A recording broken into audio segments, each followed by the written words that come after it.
Amen. Amen. Amen. Hallelujah. Hallelujah. Amen. Thank you brother. Okay. Over to jasmine sister. ఈ సమయాన్ని jasmine గారికి అప్పజెప్తున్నాను. అందరూ కూడా శ్రద్ధగా మీ యొక్క మైక్స్ కంఫర్టబుల్ జోన్ లో ఉంచుకొని వాక్యానికి ఏకీభవించాలని ప్రతి ఒక్కరు కూడా కుదిరితే రాసుకోవడానికి ప్రయత్నించండి. ఆసక్తి ఉన్నవారు ప్రతి ఒక్కరు కూడా. అండ్ ప్రతి ఒక్కరు కూడా వాక్యం అంతా కూడా శ్రద్ధగా ఆలకించి దేవుడు మీతో మనతో అందరితో కూడా కలిసి మాట్లాడుతున్న ఆత్మ ప్రేరేపణ మాటలన్నింటినీ కూడా అర్థం చేసుకొని హృదయంలో భద్రంగా భద్రపరుచుకుంటారని ఆశపడుతున్నాను. దేవుని యొక్క వాక్యము మన ఇంట్లో ఉన్న బంగారం కన్నా శ్రేష్టమైనది. దేవుని యొక్క వాక్యము మన ఇంట్లో ఉన్న ధనము కన్నా గొప్పది. దేవుని యొక్క వాక్యము ఈ యొక్క యావత్ ప్రపంచం మీద ఉన్న అన్ని ఆరోగ్యకరమైన ఔషధముల కన్నా మేలైన వాక్యముగా తీర్చిదిద్దబడింది. సో అటువంటి మేలైన వాక్యము, మెరుగైన వాక్యము, శ్రేష్టమైన వాక్యము దేవుడు ఈ రోజు మన మధ్యన తనకి బిడ్డ ద్వారా కొమ్మరిస్తుండగా ప్రతి ఒక్కరు కూడా తమ హృదయములను సిద్ధపరచుకొని ఏకీభవించి వాక్యంలో తోడుగా సహవాసంలో నేడుగా ఉంటారని ఆశపడుతూ ఈ సమయాన్ని చెల్లి జాస్మిన్ కి అప్పచెప్తున్నాను. వందనాలు.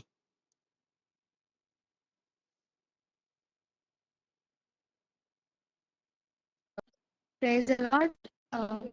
ముందుగా దేవునికి వందనాలు. మీ అందరికీ కూడా నా వందనాలు.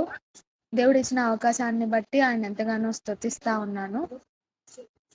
మరి నేను వాక్యం చెప్పబోయే ముందు ఒక చిన్న సాక్ష్యం చెప్పాలనుకుంటున్నాను. ఏంటనంటే మొన్న నాకు హెల్త్ బాగలేదు. హెల్త్ అంటే మంచిగానే ఉన్నా కానీ అంటే కొంచెం జుట్టు ఎక్కువ ఊడిపోవడం, కొంచెం స్ట్రెస్ గా ఫీల్ అవ్వడం, ఇంట్లో ఉండే ప్రాబ్లమ్స్, ఇలా నా మైండ్ అంతా ఒక కన్ఫ్యూజన్ గా, స్ట్రెస్ గా, ఏదో ఇబ్బంది కలిగిస్తున్నట్టు నాకు అనిపించింది. నేను ప్రార్థన చేసుకున్నాను. తర్వాత ఆ రోజు చాలా సాడ్ గా ఉన్నా. అంటే నాకు అదొకలాగా అనిపించింది నా మనసులో. ప్రార్థన చేసుకున్నా గానీ ఏదో ఆందోళనగా, దిగులుగా, భయంగా అనిపించింది. సో ఆ రోజు నేను విక్టర్ అన్నయ్యకి కాల్ చేసి నా కోసం మీరు ప్రార్థన చేయండి అన్నయ్య అని కూడా నేను చెప్పాను అన్నయ్యకి కూడా. దాని తర్వాత నేను టెస్ట్ చేయించుకోనికి వెళ్ళాను అనమాట. ఒక 5 టెస్టులు నేను చేయించుకున్నాను. అన్ని నార్మలే వచ్చాయి. అందుని బట్టి దేవునికి ఎంతగానో కృతజ్ఞతలు చెల్లిస్తున్నాను. కానీ విటమిన్ డి డెఫిషియన్సీ కొంచెం ఎక్కువ ఉంది. దానికి టాబ్లెట్స్ వాడితే సరిపోతుంది. సో నేను నెక్స్ట్ వీక్ ఇంటికి వెళ్ళాక హాస్పిటల్కి వెళ్తాను. మరి దేవుడు నా జీవితంలో ప్రతి ఒక్క మేలు, ప్రతి ఒక్క కార్యము చేస్తున్నాడు.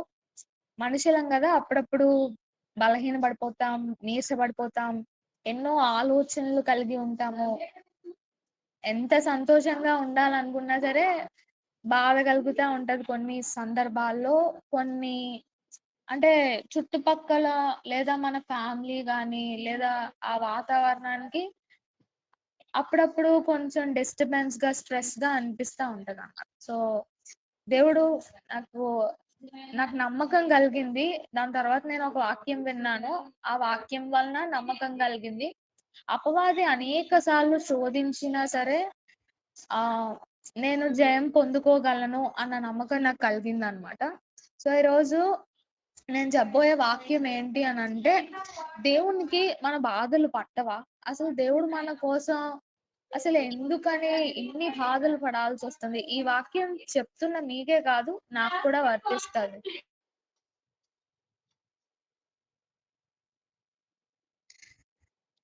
ఈ బాధ సారీ, నేను హాస్టల్లో ఉన్నాను. కొంచెం డిస్టర్బెన్స్ గా ఉందని ఎవరైనా చెప్పొచ్చు. సో దేవుడికి మన బాధలు పట్టవా అని మనం ప్రశ్న వేసుకున్నప్పుడు నేను కూడా చాలా సార్లు అనుకున్నా, ఎందుకు ఇన్ని బాధలు, ఎందుకు అంటే దేవుళ్ళో సంతోషం ఉంటది, కొంచెం సేపు మాత్రమే ఉంటుంది. అంటే చర్చ్లోకి వెళ్తే సంతోషం ఉంటుంది, మళ్ళా ఇంటికి వచ్చాక మళ్ళా ఏదైనా ఇష్యూ అయినా ఏదైనా మళ్ళీ నిరాశ పడిపోతా ఉన్నాము. అది మనుషులు అంటే మనకి దేవుడు కనిపించరు, కానీ మనం దేవుణ్ణి నమ్ముతున్నాం కదా. ఆయనున్నారని తెలుసు. ఆయన మనతో మాట్లాడతారని తెలుసు. కానీ దేవుడు స్వయంగా ఉన్నప్పుడు గూడా పేతురు భయపడుతూ ఆహ్, ఎందుకు ప్రభువా మమ్మల్ని పట్టించుకోవట్లేదన్నట్లుగా మాట్లాడారనమాట. సో, మార్కు సువార్త 4 అధ్యాయం 35-41 వరకు చదువుకుందామండి. మార్కు సువార్త 4 అధ్యాయం 35-41 వచనములు.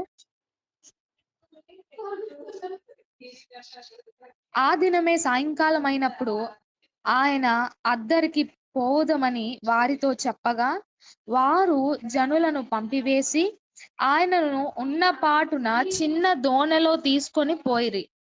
ఆయన వెంబడి మరికొన్ని దోణిలు వచ్చెను.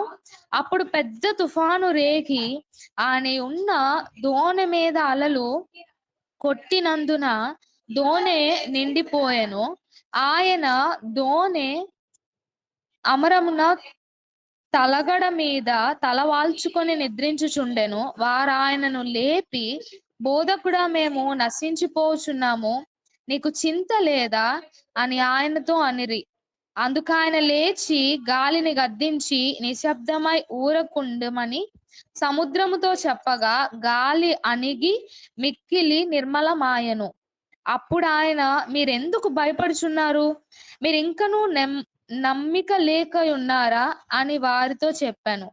వారు మిక్కిలి భయపడి, ఈయన ఎవరో, గాలియు సముద్రమును ఈయనకు లోబడుచున్నవని ఒకనితో ఒకడు చెప్పుకొనిరి.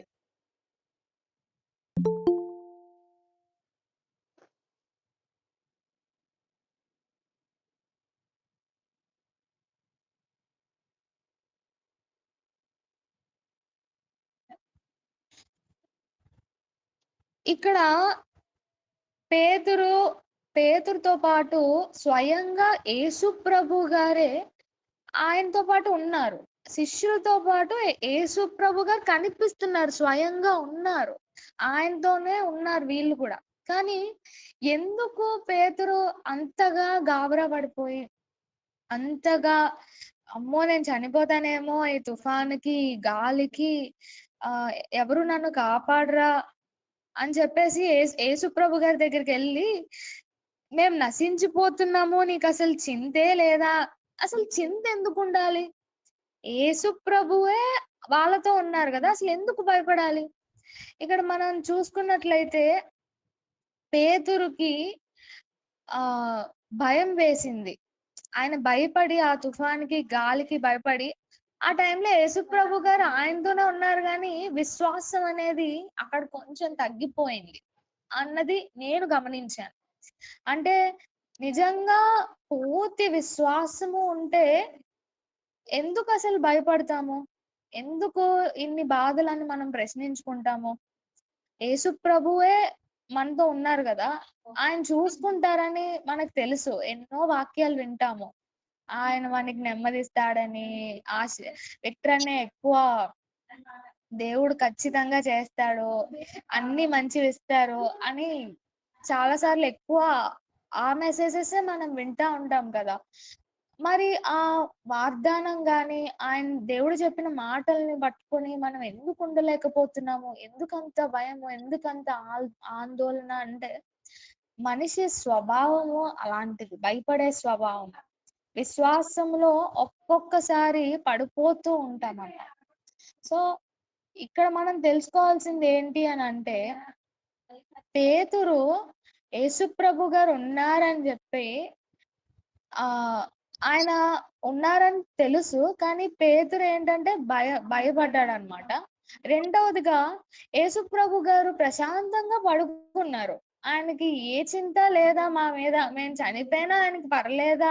అసలెందుకు ఆయన అంత ప్రశాంతంగా ఉన్నారు? మేమిక్కడ నశించిపోతున్నాం అని చెప్పి ఆహ్, ఆయన అంటూ ఉన్నారన్నమాట.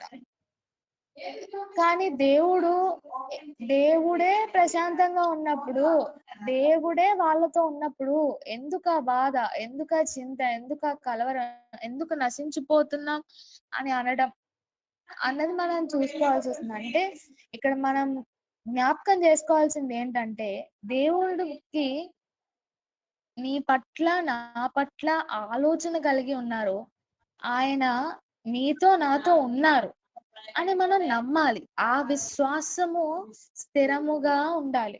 ఒకవేళ స్థిరంగా లేకపోతే పేతురులాగానే ప్రతి సమస్యకి, ప్రతి బాధ ఏదొచ్చినా సరే బాధ, భయము దేవుడిని ప్రశ్నించడమే అవుతదనమాట. అంటే ఎందుకు ప్రభా ఈ బాధలు? ఎందుకు ఈ శ్రమలు? ఎందుకు పడుతున్నావు? నీకసలు చింతే లేదా? నేనసలు గుర్తున్నానా? ఇలాంటి మాటలన్నీ వస్తా ఉంటాయన్నమాట. లూకా సువార్త 16 అధ్యాయము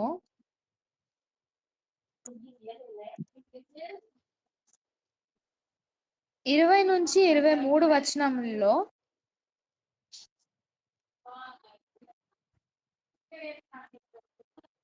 లూకా సువార్త 16 అధ్యాయం 20-23 వచనంలో లాజరుకు లాజరు అను ఒక దరిద్రుడుండెను. వాడు కురుపులతో నిండిన వాడై ధనవంతుని ఇంటి వాకిట పడియుండి, అతని బల్ల మీద నుండి పడు రొట్టెల ముక్కలతో ఆకలి తీర్చుకొన గోరెను. అయి అయితే కాక కుక్కలు వచ్చి వాణ్ణి కురుపులు నాకెను. ఆ దరిద్రుడు చనిపోయి దేవదూతల చేత అబ్రహాము రొమ్మున ఆనుకొనుటకు కొనుపోబడెను. ధనవంతుడు కూడా చనిపోయి పాతిపెట్టబడెను. అప్పుడతడు పాతాళములో బాధపడుచు కన్నులెత్తి దూరము నుండి అబ్రహామును అతని రొమ్మున ఆనుకొనియున్న లాజరును చూచి, దరిద్రుడవైన అబ్రహామా, నాయందు కనికరము పడి తన వేలుకొనను నీళ్లలో ముంచి నా నాలుకను చల్లార్చుటకు లాజరును పంపుము. నేను ఈ అగ్నిజ్వాలలలో యాతన పడుచున్నానని కేకలు వేసి చెప్పాను. ఇక్కడ లాజరు ధనవంతుడు ఉన్నారు. ధనవంతుడికి అన్నీ ఉన్నాయి. డబ్బులున్నాయి, సంపద ఉంది, పెట్టగలిగే స్తోమత ఉంది. కానీ లాజరు ఒక్కసారి కూడా దేవుణ్ణి ప్రశ్నించలేదు అని నేను అనుకుంటున్నాను. ఆయన ఎన్ని బాధలు పడి ఉంటారు. మొత్తం అంతా కురుపులు, కుక్కలు వచ్చి ఆ కురుపుల్ని నాకే అంత ఒక్కసారి ఆ స్థితిని ఊహించుకుంటే అసలు అంత భయంకరమైన స్థితిలో లాజరు ఉండుంటారు. ఆయనకెంత ఆకలేసుంటది. ఎంత దాహమేసుంటది. ఎవరైనా నాకు అన్నం పెడితే బావున్ను. లేదా నాకు ఈ అనారోగ్యం పోతే బావున్ను అని ఎన్ని సార్లు అనుకోనుండొచ్చు. కానీ ఆయన ఏమనుకోలేదు. అంటే నేను ఒకవేళ అంటే నేను ఆలోచించింది ఏంటి అనంటే, లాజరు అంత హీనమైన, దరిద్రమైన స్థితిలో ఉన్నా సరే, దేవుణ్ణి స్తుతిస్తూ, దేవుడి వైపు చూస్తూ ఉన్నాడు. ఎవరైనా పెడితే బావున్నదనుకున్నాడు గానీ, ధనవంతుడు ఏమీ పెట్టలేదు. అయినా లాజరు దేవుణ్ణి నిందించలేదు, దేవుణ్ణి దూషించలేదు. లాజరు పరలోకానికి వెళ్ళాడు. అంటే అబ్రహాము రొమ్మున ఆనుకునే అంత స్థితి దేవుడు కలిగించాడు. ఈ భూలోకంలో దరిద్రునిగా ఉన్నప్పుడు. ఆయనకి బాధేయదా? ఆయనకి బాధ కలగదా? ఈ భూమి మీద ఉన్నప్పుడు ఎంత బాధేసుంటది లాజర్‌కి. ఎంత హీనమైన స్థితిలో ఉండుంటారు. చిన్న దెబ్బ తగిలితేనే మనం విలవిల్లాడిపోతాం. నాకు చిన్నది నేను పడిపోతే నా నా కాళ్ళు నేను బస్‌లో నుంచి పడిపోయాను. బస్ ఎక్కుతున్నప్పుడు. జస్ట్ ఆ బ్లడ్ ఒకటొచ్చింది. దానికే నేను ఒక 3, 4 డేస్ సరిగ్గా నన్నీకో రాలేదు సరిగ్గా. అలాంటిది అప్పుడు నేను ఎందుకేసేయ నేను పడిపోయాను. ఏదేదో అనుకున్నాను. దేవుడు నాకు వేరేగా మాట్లాడారు ఆ దెబ్బతో. కానీ లాజరు ఎన్ని కురుపులతో ఉండుంటాడు.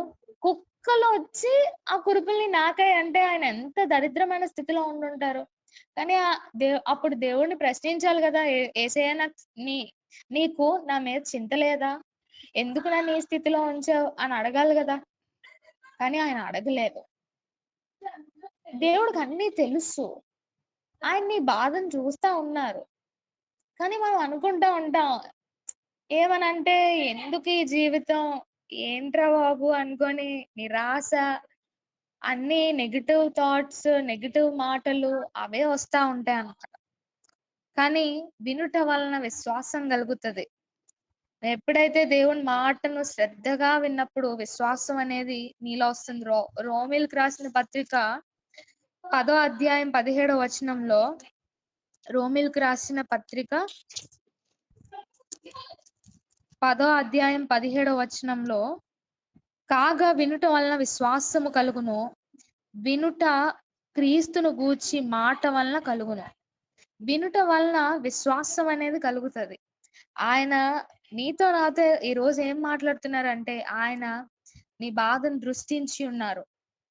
నీ బాధలు పట్టవా అంటే, నా బాధ దేవుడు ఎందుకు పట్టించుకోవట్లేదు అని మీరు నేను అనుకోవచ్చు, కానీ ఆయన నీ బాధను చూస్తా ఉన్నారు. దానికి విడుదల ఇవ్వడానికి ఒక రోజు అనేది ఉంటుంది. అలా అని చెప్పి ఆయన మీద నిందలు వేయకూడదు. మార్కు సువార్త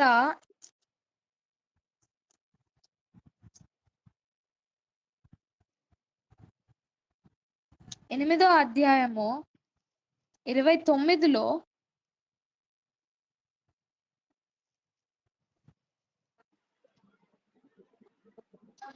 అందుకు ఆయన, మీరైతే నేను ఎవరైనా చెప్పుచున్నారని వారిని అడగగా, చదవమంటారా?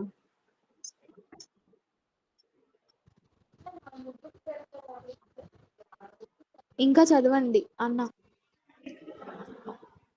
అందుకు ఆయన, మీరైతే నేను ఎవరైనా చెప్పుచున్నారని వారిని అడగగా, పేతురు, నీవు క్రీస్తు అని ఆయనతో చెప్పాను. కంటిన్యూ చేయండి. అప్పుడు తన్ను గూర్చిన ఈ సంగతి ఎవనితోనూ చెప్పవద్దని ఆయన వారికి ఖండితముగా చెప్పాను. మరియు మనిషి కుమారుడు, చదవమంటారా? ఎన్ని వాక్యాలు చదవాలి? చదవండి. 33 వరకు చదవండి. మరియు మనిషి కుమారుడు అనేక హింసలు పొంది పెద్దల చేతను, ప్రధాన యాజకుల చేతను, శాస్త్రుల చేతను ఉపేక్షింపబడి, చంపబడి 3 దినములైన తర్వాత లేచుట అగత్యమని ఆయన వారికి బోధింపనారంభించాను. ఆయన ఈ మాట బహిరంగముగా చెప్పాను. పేతురు ఆయన చెయ్యి పట్టుకొని ఆయనను గద్దింపసాగాను. అందుకు ఆయన తన శిష్యుల వైపు తిరిగి వారిని చూచి, సాతానా, నా వెనుకకు పొమ్ము.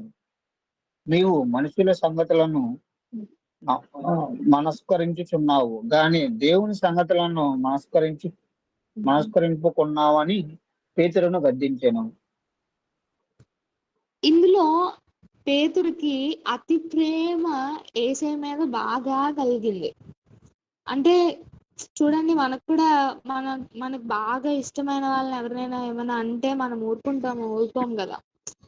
వాళ్ళు ఎందుకు అట్లా అంటున్నారు అని చెప్పేసి మనం ఫైట్ చేయనీకి లెగుస్తాం. అలాగే యేసు ప్రభు గారే చెప్తున్నారు, అనేక మంది చేత నిందింపబడతారు,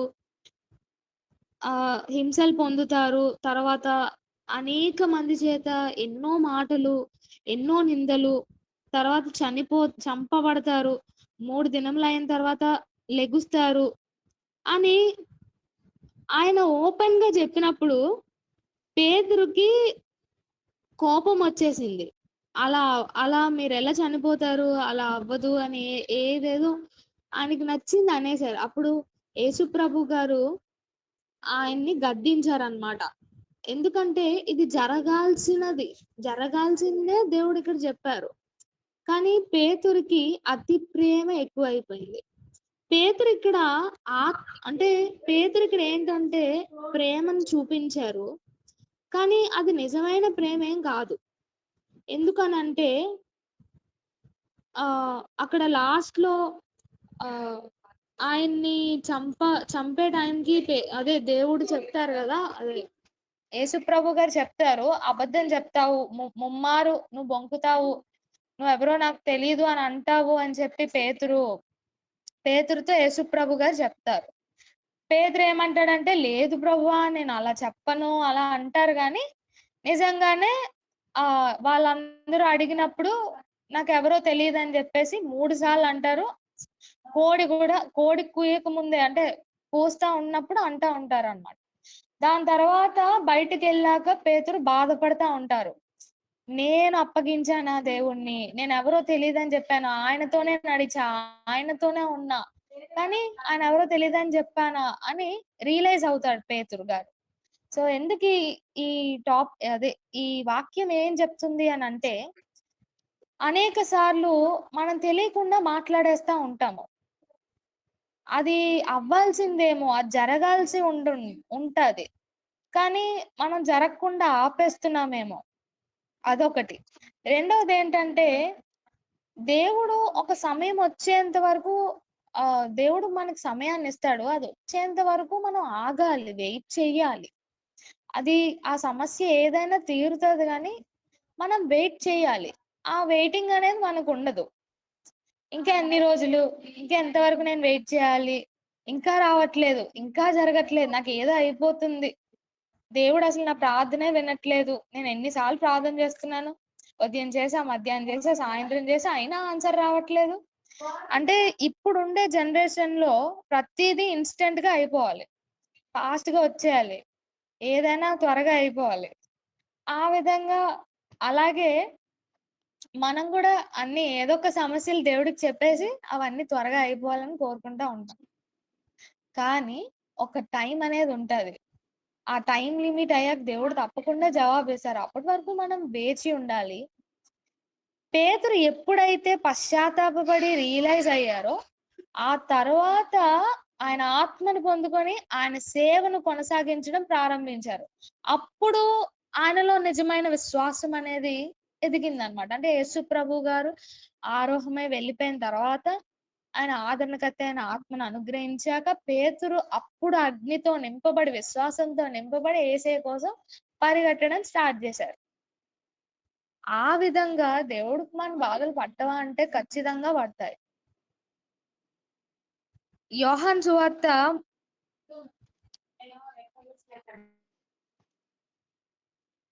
3 అధ్యాయము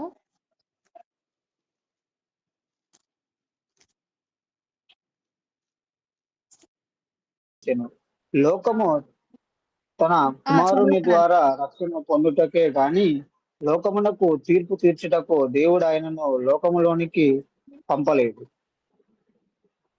ఇంకా చదవండి అన్న. ఆయన యందు విశ్వాసం ఉంచువానికి తీర్పు తీర్చబడదు. విశ్వాసము విశ్వసింపని వాడు దేవుని అద్వితీయ కుమారుని నామముందు విశ్వాసం ఉంచలేదు కనుక వానికి ఇంతకు మునిపే తీర్పు తీర్చబడింది. ఆ తీర్పు ఇదే: వెలుగు లోకములోనికి వచ్చెను గాని తమ క్రియలను చెడ్డవైనందున మనుష్యులు వెలుగును నింపక చీకటినే ప్రేమించిరి. ఇక్కడ దేవుడు ఏం చెప్తా ఉన్నారంటే, దేవుడు లోకాన్ని ప్రేమించారు. ఆయన నిన్ను నన్ను ప్రేమిస్తూ ఉన్నారు. ఓన్లీ అంటే మనల్నే కాదు, అందరినీ లోకం అంటే అందరినీ దేవుడు ప్రేమిస్తా ఉన్నాడు. ఆయన నిత్య జీవాన్ని ఇవ్వాలని ఆశిస్తా ఉన్నారు. కానీ కింద వచనాల్లో ఏముంది అని అంటే, ఆయన యందు విశ్వాసం ఉంచు వారికి తీర్పు తీర్చబడదు. విశ్వసింపని వాడు దేవుని అద్వితీయ కుమారుని నామమందు విశ్వసించలేదు గనుక వానికి ఇంతకు మునిపే తీర్పు తీర్చబడను. ఆ తీర్పు ఇదే. అంటే విశ్వాసంగా ఉండే వాళ్ళకి తీర్పు తీర్చబడదు.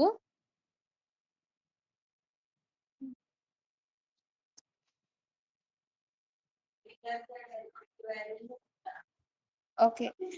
సో ఇక్కడ కింద వచనంలో ఏంటంటే, ఆ తీర్పు ఏంటి అని అంటే, వెలుగు లోకానికి వచ్చెను గాని యేసుప్రభు మనకి వెలుగై ఉన్నారు. ఆయన ఈ లోకానికి వచ్చారు.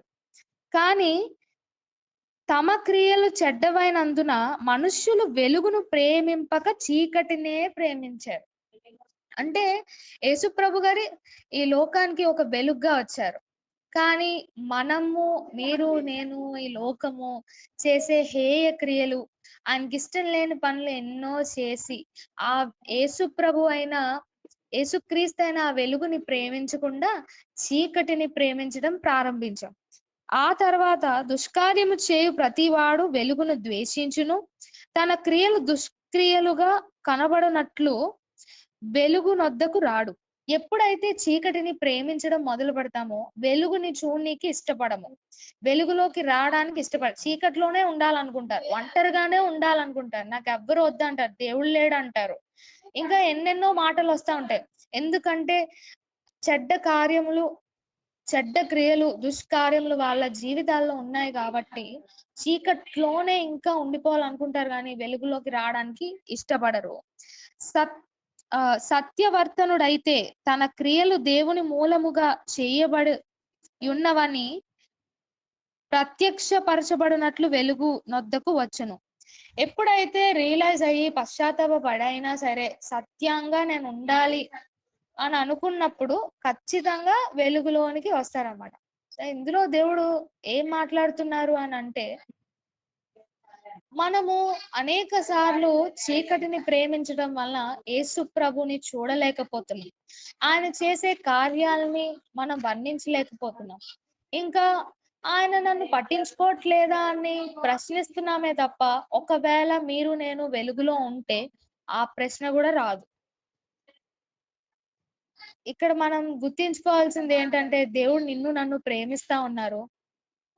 ఒకవేళ మీరు నేను ఆయనకి ఇష్టం లేని పనులు చేస్తూ ఇంకా చీకట్లోనే ఉండిపోతే, ఇప్పుడే ఆయన సత్యవర్తనుడు సత్యాన్ని కలిగి వెలుగు వైపుకి రావాలని ఆయన ఆశిస్తా ఉన్నారు.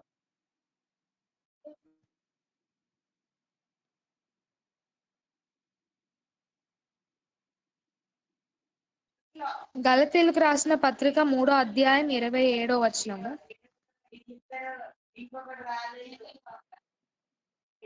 విశ్వాసము వలన విశ్వాసము వలన దేవుని క్రీస్తు క్రీస్తు లోకానికి బాప్తిస్మము పొందిన మీరందరూ క్రీస్తును ధరించుకొని ఉన్నారు.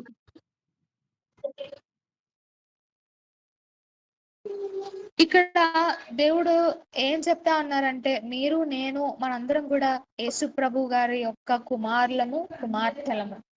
విశ్వాసము వలన మనం దేవుని కుమారులే, కుమార్తెలే ఉన్నాయి. ఇంకేం కావాలి? నీలో ఉన్నవాడు లోకంలో ఉన్నవాడి కంటే గొప్పవాడు కదా. నీలో ఉన్నది ఎవరు? యేసు ప్రభు గారు. ఇంకా ఎందుకు బాధలు ఉన్నాయి, వేదనలు ఉన్నాయి అన్న ఆలోచనలు అని ఈరోజు మనం తెలుసుకోవాలి. రెండవది ఏంటి అని అంటే, క్రీస్తు లోకానికి బాప్తీసం పొందిన మీరందరూ క్రీస్తుని ధరించుకొని ఉన్నారు. మీరే క్రీస్తుని ధరించుకొని ఉన్నప్పుడు ఇంకా దేవుడు నాకు ఆన్సర్ ఇవ్వట్లేదేంటి, దేవుడు నన్ను పట్టించుకోవట్లేదని ఏంటి అని ప్రశ్నలు ఎందుకు అని ఈరోజు మీతో నాతో మాట్లాడుతా ఉన్నారు. ఆయనకి గ్రీకు దేశస్థుడు అని గాని, లేదా స్వతంత్రుడు అని గాని, పురుషుడు గాని, స్త్రీ గాని అలాంటిది ఏమీ లేదు. యేసుక్రీస్తునందు మీరు అందరూ ఏకముగా ఉన్నారని చెప్పారు. మీరు క్రీస్తు సంబంధులైతే ఆ పక్షమందు అబ్రహాం యొక్క సంతానమై ఉండి వాగ్దాన ప్రకారం వారసులై ఉన్నారు. దేవుడికి మనం వారసులమై ఉన్నాము. నిజంగా మనం ఆయన కుమారులము, కుమార్తెలము కదా. ఆయన కుమారులము, కుమార్తెలము కాబట్టి చూడండి, మన ఇంట్లో మన తల్లి గాని, తండ్రి గాని మనకి ఏదైనా బాధ వచ్చినా, కష్టం వచ్చినా అది నిజంగా పట్టించుకోరంటారా? ఖచ్చితంగా పట్టించుకుంటారు. ఖచ్చితంగా నీ బాధను విని ఏదో ఒక సొల్యూషన్, అది తీరలేనిదైనా సరే ఏదో ఒక సలహా ఇవ్వడము, లేదా నీకు ధైర్యమైనా చెప్తారు. అలాంటిది మనం దేవుని పిల్లలము. అలాంటిది ఆయనకి ఎందుకు నీ మీద బాధ ఉండదు? ఎందుకు నీ మీద చింత ఉండదు? ఎందుకు నీ కోసం ఆలోచించరు? ఖచ్చితంగా ఆలోచిస్తారు. క్రైస్తవుని యొక్క జీవితం నశింపజేసేది ఏంటి అని అంటే పాపము మాత్రమే. ఆ పాపానికి మనం దూరంగా ఉండాలి. మీ జీవితాల్లో నిజంగానే సంతోషం కలిగి ఉంటది. ఆఖరిగా కీర్తనలు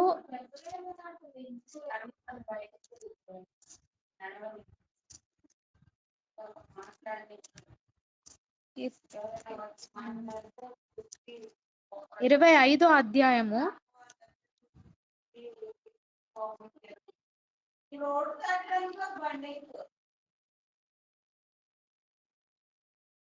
25వ అధ్యాయము 7వ వచనం. నా బాల్య పాపములను నా అతిక్రమములను జ్ఞాపకము చేసుకొనుము. యెహోవా నీ కృపను బట్టి నీ దయ చొప్పున నన్ను జ్ఞాపకములో ఉంచుకొనుము. ఈ రోజు ఉదయం నేను వాక్యం చదువుతున్నప్పుడు దేవుడు నాతో ఈ వాక్యాన్నే పట్టుకొని మాట్లాడారు. నేను నీ బాల్య పాపములను జ్ఞాపకం చేసుకోవట్లేదు. మనం పాపంలో పుట్టిన వాళ్ళం. పాపంలోనే తల్లి మనల్ని గర్భాన్ని ధరించింది. అలాంటిది దేవుడు బాల్యం నుండి చేసిన పాపం అంటే దావీదు ఇక్కడ రాశారనమాట. ఏమనంటే, నేను బాల్యం నుండి చేసిన పాపములు జ్ఞాపకం చేసుకోనుక నన్ను జ్ఞాపకం చేసుకో. అసలు దేవుడు మనల్ని ఎలా జ్ఞాపకం చేసుకుంటారంటే అక్కడ ఉంది, నీ దయ చొప్పున నన్ను జ్ఞాపకంలో ఉంచుకొనుము. ఆయన దయ చొప్పున, ఆయన దయ కలిగిన దేవుడు, ఆయన నిన్ను ప్రేమిస్తున్నాడు. అలాంటిది ఆయన క్షమించే దేవుడు. సో ఆయన నీ పాపములను జ్ఞాపకం ఉంచుకొనడు. మనం బాల్యం నుండి చేసిన ప్రతి పాపమునకు ఆయన జ్ఞాపకం ఉంచుకోలేదు, కానీ ఆయన నిన్ను జ్ఞాపకం ఉంచుకున్నాడు అన్న విషయం మనం గుర్తుపెట్టుకోవాలి. అదే అధ్యాయము 16 నుండి 18 వచనములు చదువుకుందాం. నేను ఏకాకిని, నేను ఏకాకిని,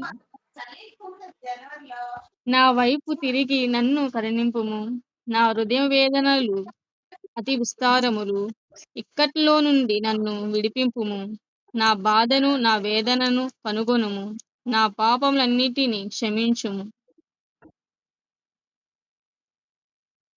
కొన్నిసార్లు మన జీవితాల్లో మనం ఒక్కరమే ఉన్నప్పుడు అనిపిస్తా ఉంటది, ప్రభా నేను ఒంటరినా, ఎంత ఫ్యామిలీ ఉన్నా, ఎంతమంది ఫ్రెండ్స్ ఉన్నా, ఫోన్లో ఎన్ని కాంటాక్ట్ లిస్టులు ఉన్నా, భర్త ఉన్నా, భార్య ఉన్నా, పిల్లలు ఉన్నా, లేదా ఎవ్వరైనా కావచ్చు, పలానా సమయంలో ఖచ్చితంగా ఒంటరిగా ఫీల్ అవుతారు. ఆ ఎక్స్పీరియన్స్ కొంతమంది కలిగే ఉంటారు మీలో. సో నేను ఒంటరినా, ఏకాకినా, ఎందుకు ఇలా జరుగుతుంది, నేను కూడా చాలా సార్లు నేను ఒంటరినా ప్రభా, ఎందుకు నాకే అన్ని ఇలా జరుగుతున్నాయి అని కొన్నిసార్లు అనిపిస్తా ఉంటది. కానీ దేవుడు ఇక్కడ ఏం మాట్లాడుతున్నారంటే, అంటే నేనే దేవుడు చెప్తున్నాను, నేనే ఏకాకిని, బాధపడువాడు, నా వైపు తిరిగి నన్ను కరుణింపుము, నా వైపు చూసి నన్ను కరుణించు ప్రవ్వా అని ఒకవేళ మీరు నేను అడిగినట్లయితే ఆయన ఖచ్చితంగా కరుణించే దేవుడు, కరుణిస్తాడు. రెండవదిగా, నా హృదయ వేదనలు అతి విస్తారములు, ఇక్కట్లో నుండి నన్ను విడిపిము. నీ హృదయంలో ఆలోచనలు అనేకమైనవి, అతి విస్తారంగా ఉన్న ఇక్కట్లు, బాధలు, శ్రమలు, ఏదో నీ జీవితంలో కొన్ని కార్యాలు ఆగిపోయి ఉండొచ్చు, కొన్ని జరగలేకపోయి ఉండొచ్చు, కానీ ఆయన ఇక్కట్లో నుండి విడిపిస్తానని ఈ రోజు నీకు వాగ్దానం చేస్తున్నాడు, నీతో మాట్లాడుతున్నారు. మూడవదిగా, నా బాధను నా వేదనను కనుగొనుము, నా పాపములన్నిటినీ క్షమించుము.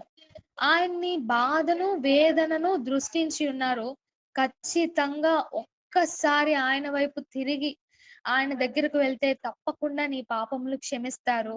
ఆయన నీ వైపు తిరిగి చూస్తారు. ఆఖరి వచనంలో, దేవా వారి బాధలన్నిటిలో నుండి ఇజ్రాయేల్ని విమోచింపుము. అంటే నీ కొరకు నేను కనిపెట్టుకొనిచున్నాను, యథార్థతయు నిర్దోషత్వమును నన్ను సంరక్షించును గాక. దేవుడు వారి బాధలన్నిటిలో నుండి ఇజ్రాయేల్ విమోచింపును.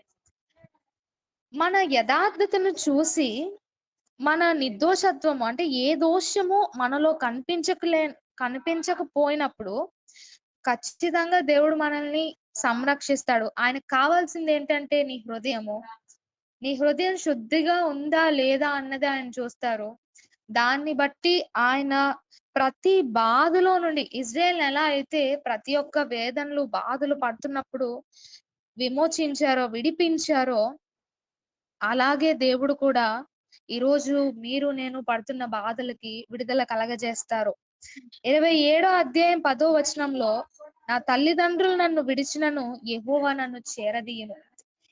నీ జీవితంలో మిమ్మల్ని ప్రేమించిన వాళ్ళు కావచ్చు, ఎవ్వరైనా మిమ్మల్ని విడిచి వెళ్ళిపోవచ్చు, కానీ యేసయ్య మాత్రం ఎప్పటికీ నిన్ను నన్ను విడువడు, ఎడబాయడు.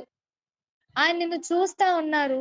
యెహోవా ఈరే, ఆయనే చూచుకునే దేవుడు అన్నది మనం జ్ఞాపకం చేసుకోవాలి. ఈరోజు చిన్న ఎగ్జాంపుల్ చెప్పి నేను ముగించాలనుకుంటున్నాను. ఒక స్కూల్లో ఒక డ్రాయింగ్ కాంపిటీషన్ పెట్టారు. ఆ డ్రాయింగ్ కాంపిటీషన్ టాపిక్ ఏంటి అని అంటే ప్రశాంతత, శాంతి కలగాలి అని పెట్టారన్నమాట. సో అలా పెట్టినప్పుడు అందరూ ప్రశాంతత అంటే ఎలా ఉంటుంది? పచ్చని పొలాలు, ఏ సౌండ్స్ లేకుండా ప్రశాంతంగా ఉండడం, అలాంటి బొమ్మలు, పల్లెటూరు బొమ్మలు అలాంటివన్నీ చాలా మంది పిల్లలు వేస్తా ఉన్నారు. కానీ అందులో ఒక అబ్బాయి మాత్రం ఎలా ఏసాడంటే వరదలు, తుఫాను, భూకంపము ఏవేవో, ఒక గాలి వానలో ఒకే ఒక మనిషి ధైర్యంగా ఒక చోట కూర్చొని ఉండటం, అలాంటి బొమ్మ ఆయన వేశాడన్నమాట ఆ బాబు. సో ఇందులో మనం అక్కడ స్కూల్లో ఫస్ట్ ప్రైజ్ ఆ అబ్బాయిగా వచ్చింది. ఎక్కడైతే తుఫాన్లు, గాలులు ఉండి ఒక ఒక బాబు ప్రశాంతంగా కూర్చున్న సీనరీ ఎవరైతే వేశారో వాళ్ళకి గిఫ్ట్ వచ్చింది. ఎందుకనంటే ఆ పిక్చర్ ని మనం ఇమాజినేషన్ చేసుకుంటే గాలి, తుఫాను, అలలు, ఇంకా అలజడి, భయము, చీకటి ఇవన్నీ కలిగి ఉన్నా సరే ఆ ఒక్క మనుష్యుడు ప్రశాంతంగా ఉన్నాడు చూడండి. అందులో విశ్వాసం ఉంది. దేవుని వైపు చూడటం అనేది ఉంది అని మనం గమనించాలి. దేవుణ్ణి నమ్ముకుంటే శ్రమలు రావు, బాధలు రావు అని ఏం లేదు. అలా అయితే దేవుణ్ణి నమ్ముకోవాల్సిన అవసరమే లేదు. యేసయ్యని నమ్ముకుంటే నా బాధలేం ఉండవు, అన్ని సంతోషాలే, నేను గొప్పదాన్ని అయిపోతాను, అలా అయిపోతాను, ఇలా అయిపోతాను అనుకోవద్దు, అది భ్రమ. ఖచ్చితంగా శ్రమలొస్తాయి. శ్రమలోనే పరిగెట్టాల. ఇబ్బందిలోనే ఆయన వైపు చూస్తా ఉండాల. ఆయన వైపే గురి ఉండాలి. ఎన్ని బాధలొచ్చినా, ఎన్ని కష్టాలొచ్చినా ఆయన వైపు మాత్రమే పరిగెత్తాలి. ఆయన వైపు మాత్రమే చూడాలి. మన జీవితాల్లో కూడా ఎన్నో శ్రమలు, శోధనలు, ఇబ్బందులు, కష్టాలు, కుటుంబంలో సమస్యలు ఇవే ఎక్కువే. ప్రతి ఇంటికి ఒక సమస్య ఉంటుంది. నా ఇంట్లో ఒక సమస్య, ఒక్కొక్కళ్ళ ఇంట్లో ఒక్కొక్క సమస్య ఉంది. ఎక్కడ చూసినా సమస్య లేని, శ్రమ లేని, బాధ లేని కుటుంబం అసలే ఈ సమాజంలో లేనే లేదు. ప్రతి ఒక్క కుటుంబాల్లో ఉంది. కానీ మనం ఎవరిని కలిగి ఉన్నాము? యేసు ప్రభువుని కలిగి ఉన్నాం కాబట్టి ధైర్యం కలిగి ఉండాలి. ఆయన వైపు చూస్తా ఉండాలి. ఆయన మీ జీవితాల్లో, మీ బాధలో నుండి, మీ కష్టంలో నుండి, మీ ఇబ్బందుల్లో నుండి, ఇరుకులో నుండి విశాలత కలగజేసి ఆయన కరుణించే దేవుడు, విడిపించే దేవుడు, క్షమించే దేవుడు. నీ యథార్థతను బట్టి, నీవు ఆయన పట్ల చూపిస్తున్న నమ్మకాన్ని, విశ్వాసాన్ని బట్టి ఆయన నీ జీవితంలో ఒక కార్యాన్ని చేయాలనుకుంటున్నారు. తొందరపడకు, యేసయ్యని నిందించకు, నెమ్మది కలిగి జీవించు. ఎట్లయితే ఆ శ్రమలో, ఆ ఇబ్బందుల్లో ప్రశాంతత కలిగి ఎప్పుడైతే నీవు ఉంటావో, నిలకడగా స్టేబుల్ గా నిలబడు. ఖచ్చితంగా జవాబు అనేది కలుగుతుంది.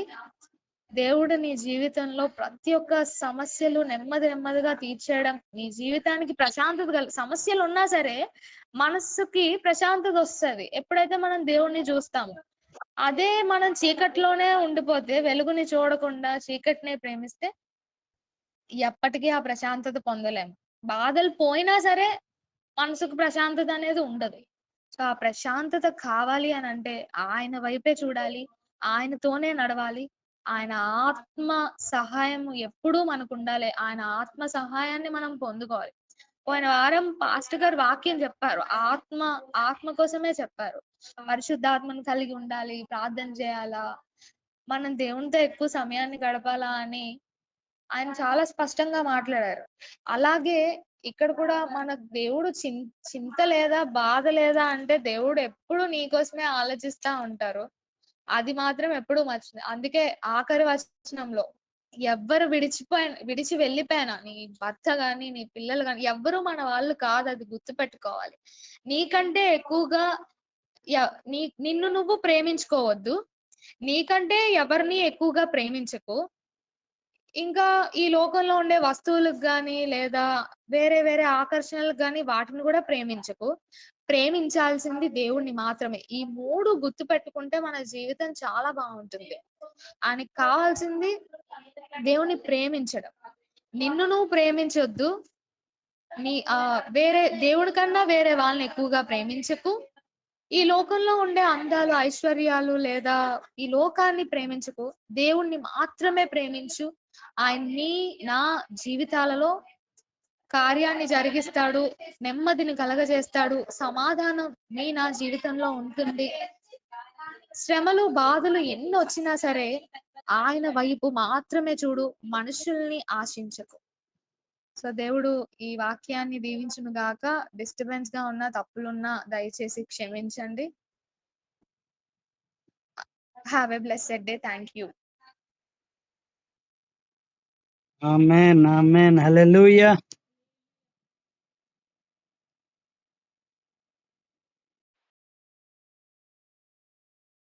వినిపిస్తుందండి? హల్లెలూయా. హల్లెలూయా. హల్లెలూయా. దేవుని నామానికి వందనాలు. వాక్యం షేర్ చేసుకున్న దేవాది దేవుని అతి అపురూపంగా ప్రియంగా ప్రేమించి ఆశీర్వదించి ఇచ్చిన చెల్లిని బట్టి మరి ప్రత్యేకమైన వందనాలు తెలుపుకుంటున్నాను. చెప్పాలంటే ఈరోజు రియల్లీ స్పెషల్ డే అని చెప్పాలి. It's very very accidental invitation and I mean God also already prepared her. తను ఏం చెప్పాలి అన్నది దేవుడు ఆల్రెడీ దాన్ని ప్రిపేర్ చేసి ఉంచారు. అది ఎప్పుడు డెలివరెన్స్ అవ్వాలన్నది మా అందరికి కూడా చిన్న డౌట్ అనమాట. అంటే నాకు తెలిసి మేబీ సిస్టర్ ఒక 2-3 వీక్స్ బ్యాక్ అడిగారు, ఇలాగా వాక్యము షేర్ చేసేది ఉన్నది, ప్రేరేపణలో ఉన్నది, సో మీరు ఎప్పుడైనా సరే అవకాశం ఉంటే చెప్పండి అని చెప్పి అన్నారు. నేను కూడా ఒక 2-3 వీక్స్ నుంచి చూస్తున్నాను, 2-3 వీక్స్ నుంచి ప్లాన్ చేస్తున్నాను, టైం ఇవ్వాలి, ఖచ్చితంగా చెల్లికి చెప్పాలని చెప్పి. బట్ ఎందుకో దేవుడు ఈరోజు ఒక ప్రశస్తమైన దినముగా అనుకొని ఈరోజు నాకు చెప్పాలంటే నాకు కొంచెం టైర్డ్ గా ఉంది డ్యూ టు సమ్ వర్క్, వీటన్నిటి వల్ల కూడా. చెల్లి ఏం చెప్పాలా? యాక్చువల్ గా నేను ఈ రోజు అదే మీకు ముందు చెప్పా కదా వాక్యం చెప్తా అని, అది ఆ టాపిక్ పాపము కోసము, అంటే ఈ లోకంలో పాపం విపరీతంగా బిలాము బాలాక్ కోసం చెప్పాలనుకున్నా, కానీ ఈ రోజు ఉదయం దేవుడు నాతో మాట్లాడిన విషయాన్ని నేను పంచుకున్నాను అనమాట. అంటే ఆ టాపిక్ ఏంటన్నది మీకు తెలుసు, బట్ మీకు ఇవ్వాలన్నది నాకు ప్రేరేపణలోకి ఉన్నది అనమాట. 2 వీక్స్ నుంచి ట్రై చేస్తున్నాను. సో దేవుడిని అడుగుతున్నాను, ఎందుకంటే మీ అందరికీ తెలుసు లాస్ట్ గతించిన 4 నెలల నుంచి కూడా దేవుడు అద్భుతంగా వాక్యాన్ని ఇక్కడ అయితే మాత్రం అభిషేకించడం జరుగుతుంది. ఇక్కడ వాక్యం చెప్పేవారు ఏ ఒక్కరు కూడా గొప్పవారు కాదు, కేవలం దేవుడి నామానికి మహిమ.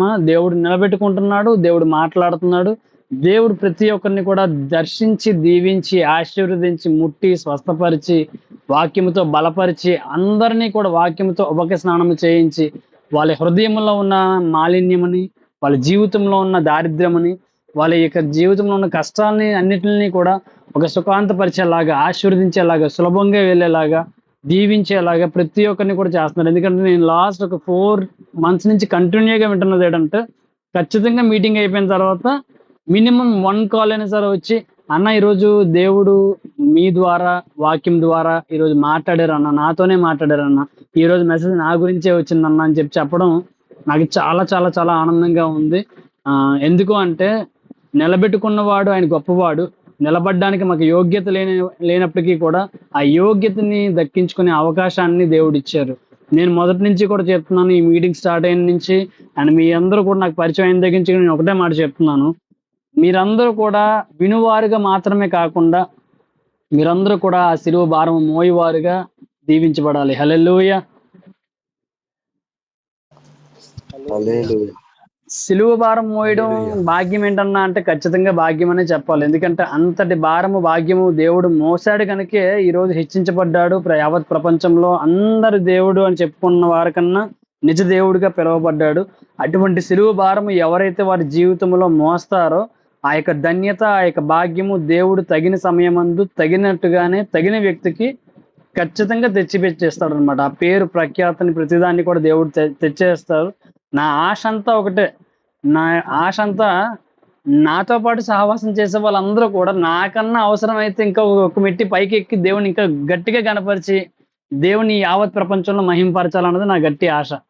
నా తుది శ్వాస వరకు నేను చేసే పరిచర్య అయితే మాత్రం అదే. ఎందుకంటే ప్రతి ఒక్కరు కూడా వాక్యం వింటారు, పాటలు పాడతారు, వస్తారు, కూర్చుంటారు, వెళ్ళిపోతారు. నాకు అది కాదు కావాల్సింది. ప్రతి ఒక్కరు కూడా మరొక విక్టరాన్ లాగా తయారవ్వాలి, మరొక జాస్మిన్ జెల్ లాగా తయారవ్వాలి, మరొక ప్రీచర్స్ గా తయారవ్వాలి. మన నుంచి మళ్ళీ అపోస్తుల సంఘాన్ని కట్టాలి అని ఒక చిన్న ఆశ.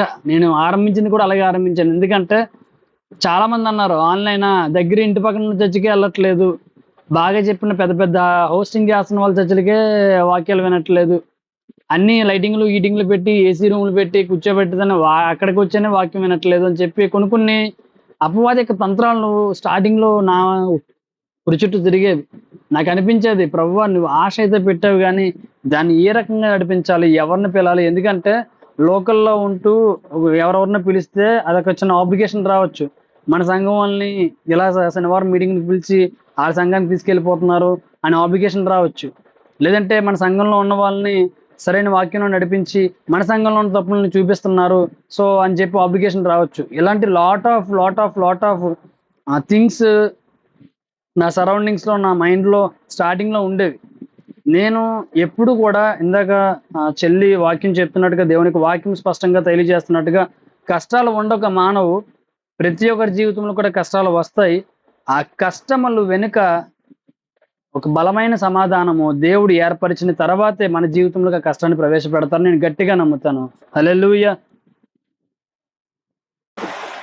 హల్లెలూయా.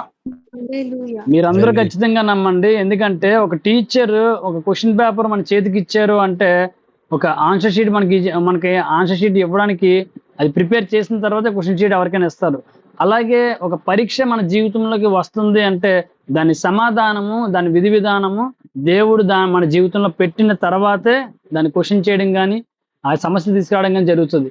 అలాంటి సమస్యలు మనం ఉంటున్నప్పుడు మనం చేయాల్సింది ఏంటంటే దేవుని మీద పూర్తిగా అనుకుని ప్రార్థించినప్పుడు ఈ లోకపు గోలలు, ఈ లోకపు అల్లర్లు, ఈ లోకపు భయాలు, బెడదలు అన్నీ క్లియర్ అయ్యి దేవుని యొక్క మార్గము చూడడానికి మనకి దేవుడు మనోనేతలు మనకి తెరనిస్తాడు. హల్లెలూయా. మరి ఎవరైతే ఆ మనోనేత్రములను తెరిచి తన జీవితాల్లో దేవుని యొక్క వాక్యమును చూస్తారో వారి మాత్రమే ఆ సమస్యకి పరిష్కారం తెలుసుకొని ఆ మార్గంలో నడిచి తొట్టెళ్ళిపోకుండా సహనముతో అవసరమైతే పరిగెడతారు, లేదంటే నడుస్తారు, లేదంటే పాకుతారు, లేదంటే ఎలాగైనా సరే అక్కడైనా సరే ఉండి ప్రార్థించైనా సరే ఆ సమస్య గుండా వచ్చిన మార్గాన్ని ద్వారా దేవుణ్ణి ఆశ్రయంగా తీసుకొని తుది శ్వాస వరకు కూడా ఆ యొక్క సమస్య తుది నిర్ణయం వరకు కూడా ప్రార్థించి విశ్వాసము కోల్పోకుండా ఎవరైతే నించుంటారో వాళ్ళు మాత్రమే గొప్ప సమాధానం పొందుకుంటారు. హల్లెలూయా.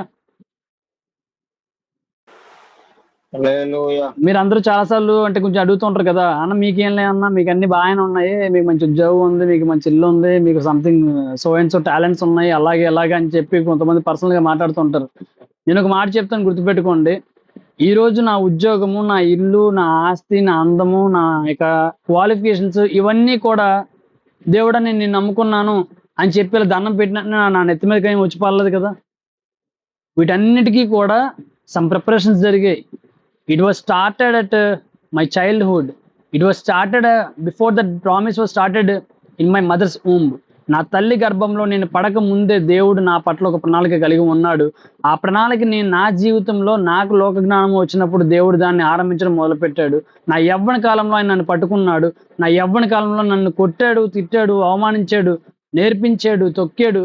ఎన్ని రకాలుగా నేర్పించాలో అన్ని రకాలుగా నేర్పించి అన్ని విషయాల్లో కూడా నీవు నా కుమారుడిగా పిలువబడుతున్నావు కాబట్టి నీ అన్ని విషయంలో కూడా నేను జోక్యము చేసుకుంటానని చెప్పి ముందుగానే చెప్పి నా జీవితంలో జరిగిన ప్రతి ఒక్క చిన్న పొరపాటు నుంచి కూడా నాకు లెసన్స్ నేర్పించడం దేవుడు మొదలుపెట్టాడు.